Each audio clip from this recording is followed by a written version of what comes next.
Assalomu alaykum do'stlar. Bugun Torjility Only dan foydalanish. Bunga kiramiz. Hammasiga ruxsat berib, faqat Torji internet ishlaydi buni yoqqaningizdan keyin.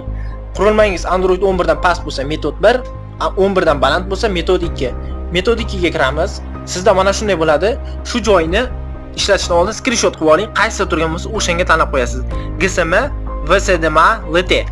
Shuni tanlaymiz. Endi LT o'rniga o'zgartiramiz. Shu bilan tayyor. Faqat Torji internet ishlaydi. Endi buni o'chirish. Yana shunga kirasiz. Agar chiqib ketgan bo'lsangiz, buni tozalaymiz, yana kiramiz va bu yerdan yana ruxsat berib metod 2 ni tanlaymiz. LT da turibdi. Endi LT, GSM, VSDMA LT ni tanlaymiz. Shu bilan tayyor. Yoki tepadan tushiramizda bunaqa joyga kirib sim kartaga afzal tarmoq turi deganga kirib o'zgartiramiz.